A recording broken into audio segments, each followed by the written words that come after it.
প্রিয় শিক্ষার্থীরা, তোমাদের সকলকে SD exclusive YouTube channel and SD exclusive academy Facebook পেজে স্বাগত জানাই। আশা করি তোমরা প্রত্যেকে ভালো আছো। আজ আমরা আলোচনা করব দ্বাদশ শ্রেণীর সংস্কৃত বিষয়ের অন্তর্গত রাজবাহন চরিতম গদ্যকাব্য থেকে 30টি গুরুত্বপূর্ণ এমসিকিউ প্রশ্ন নিয়ে। তোমরা ভিডিওটি স্কিপ না করে শেষ পর্যন্ত দেখো। আশা করি তোমরা প্রত্যেকেই লাভবান হবে। চলো প্রশ্নগুলো দেখে নিই। প্রথম প্রশ্ন, রাজবাহন চরিতম পাঠ্যটির উৎস কী? উত্তর হবে দশকুমার চরিতম। তারপরের প্রশ্ন, দশকুমার চরিতম কাব্যটি কটি ভাগে বিভক্ত? দশকুমার চরিতম কাব্যটি 3টি ভাগে বিভক্ত। তারপরের প্রশ্ন, দশকুমার চরিতম কাব্যটির প্রথম ভাগের নাম কি? দশকুমার চরিতম কাব্যটির প্রথম ভাগের নাম হল পূর্ব পীঠিকা। তারপরের প্রশ্ন, দশকুমার চরিতম এর পূর্ব পীঠিকায় কটি উচ্ছ্বাস রয়েছে? দশকুমার চরিতম এর পূর্ব পীঠিকায় 5টি উচ্ছ্বাস রয়েছে।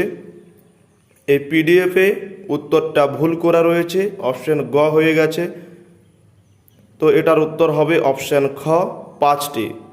তোমরা একটু কারেকশন করে নিও।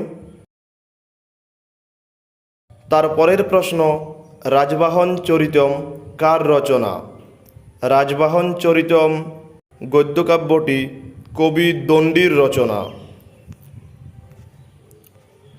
তারপরের প্রশ্ন, দণ্ডির পূর্বপুরুষেরা কোন রাজবংশের একান্ত অনুরাগী ছিলেন? দণ্ডির পূর্বপুরুষেরা পল্লব রাজবংশের একান্ত অনুরাগী ছিলেন। তারপরের প্রশ্ন, রাজা রাজহংস কোন রাজ্যের রাজা ছিলেন? রাজা রাজহংস মগধের রাজা ছিলেন। রাজা রাজহংসের রাজধানী কোথায় ছিল? রাজা রাজহংসের রাজধানী ছিল পুষ্পপুরী। তারপরের প্রশ্ন অর্থাৎ 9 নম্বর দাগের প্রশ্ন, রাজা রাজহংসের কতজন মন্ত্রী ছিলেন? রাজা রাজহংসের 3 জন মন্ত্রী ছিলেন। রাজা রাজহংসের সঙ্গে কোন রাজার যুদ্ধ হয়েছিল? রাজা রাজহংসের সাথে মানসারের যুদ্ধ হয়েছিল।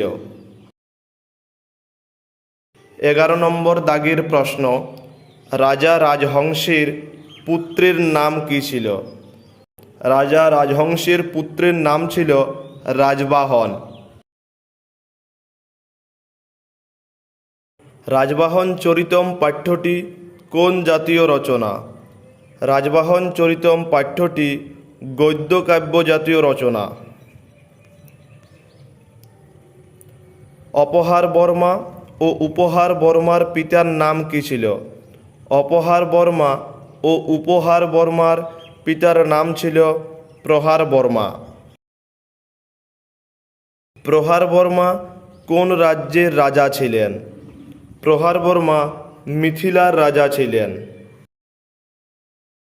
বিন্ধ্যারণ্যে রাজবাহনের সঙ্গে কার দেখা হয়েছিল? বিন্ধ্যারণ্যে রাজবাহনের সাথে একজন ব্রাহ্মণের দেখা হয়েছিল, সেই ব্রাহ্মণের নাম ছিল মাতঙ্গ। তাহলে বিন্ধ্যারণ্যে মাতঙ্গ নামক একজন ব্রাহ্মণের সঙ্গে রাজবাহনের দেখা হয়েছিল।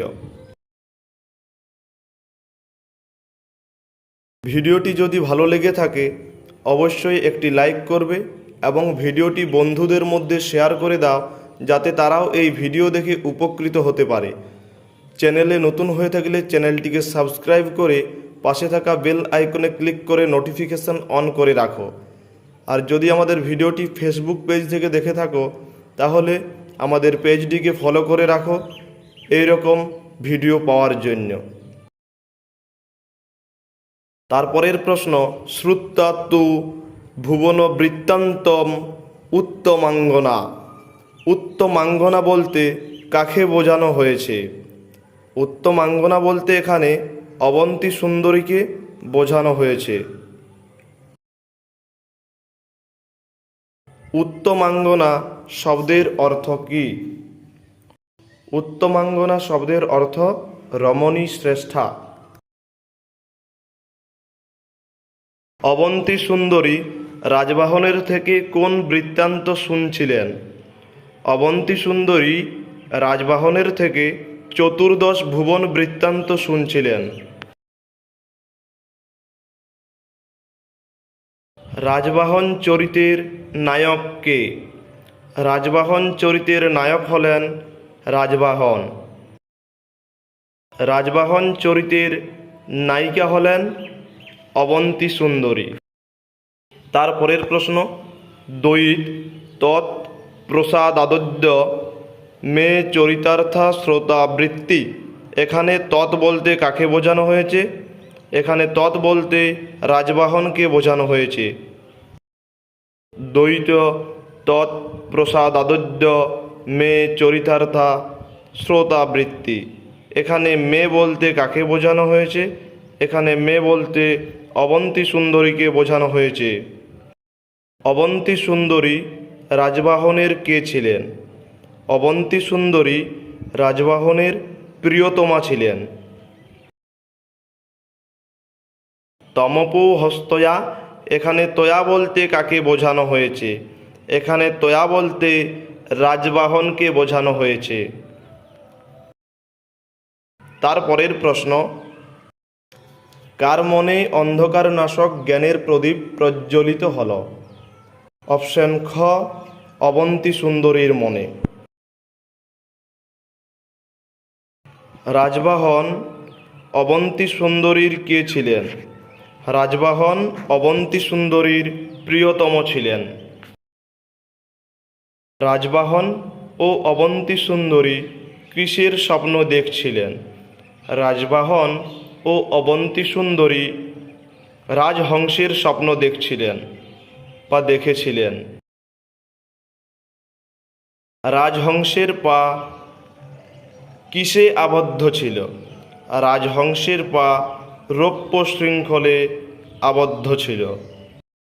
তারপরের প্রশ্ন অর্থাৎ 29 নম্বর দাগের প্রশ্ন, কার পা শৃঙ্খলে বাঁধা ছিল? রাজবাহনের পা শৃঙ্খলে বাঁধা ছিল। রাজবাহনের পা শৃঙ্খলে বাঁধা ছিল। আজকের শেষ প্রশ্ন, কিরূপ শৃঙ্খলে রাজবাহনের পা বদ্ধ ছিল? রূপোর শৃঙ্খলে রাজবাহনের পা বাঁধা ছিল।